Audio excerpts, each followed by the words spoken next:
Thanks very much. The Chairman of Barclays, Marcus Aegis, has confirmed he will resign after the rate-fixing scandal at the bank.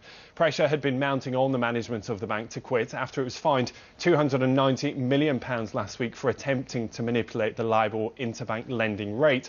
Well, Barclays Chief Executive Bob Diamond will appear before the House of Commons Treasury Select Committee. That's on Wednesday. He'll have to answer questions about his role in the scandal and, crucially, on details of a phone call between Mr Diamond and the Deputy Governor of the Bank of England. That was back in 2008. Well, announcing his resignation, Mr Aegis issued a statement. He said last week's events had dealt a devastating blow to Barclays' reputation. As chairman, I am the ultimate guardian of the bank's reputation, and accordingly, the buck stops with me. I must acknowledge responsibility by standing aside. Well, Chris Roebuck is a banking expert from Cass Business School. He's with me now. Chris, this departure was all but inevitable, wasn't it? Absolutely. Somebody had to go, somebody had to carry the can, and it either had to be Bob Diamond or it had to be the chairman, and it happens to be the chairman. I think what we have to recognise is that 3 or 4 days ago we thought this was a few people doing something wrong in Barclays. The whole thing is now spreading across the world. We have Citibank from America being investigated, Deutsche Bank from Germany, UBS from Switzerland, JP Morgan. So this has spread, and the fog is getting even thicker in terms of who said what to whom and whether there was any involvement or even a tacit suggestion from any of the regulators that this might be acceptable. Well, and this is why the concern now is less about individual wrongdoing and more about the culture. Did the bosses at these big banks preside over organisations that allowed this to happen? And this is what Bob Diamond will be asked about on Wednesday. Absolutely. The question is, how high did this go, and was there any implicit suggestion from anywhere within government or the regulators that at that point in the financial crisis it was an appropriate thing to do, and that was misconstrued as carte blanche for anybody to do anything? We also have to remember that, let's be honest, this is about a very, very small percentage of people who work in banks,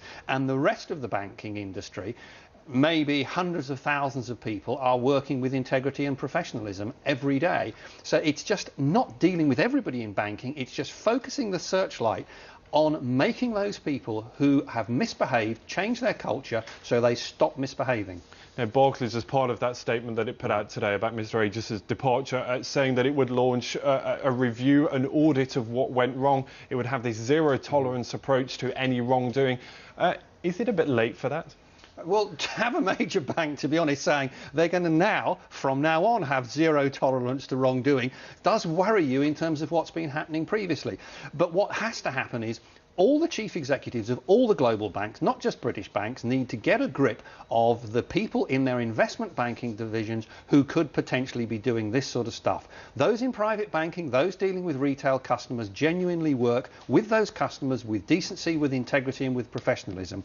The chief executives need to get hold of those people in the parts of the bank that might not be doing that and say, we expect you to behave the same as everybody else behaves, and if you don't act ethically, you're out or in prison.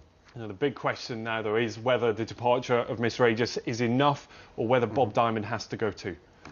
We'll see how he performs on Wednesday, and we'll see what comes out about this interaction with the Bank of England. But I think this story is going to run and run, because as the tentacles of this story go out across the world and more is revealed, not just in the inquiry in this country, but by the other regulators, this is turning into a pantomime.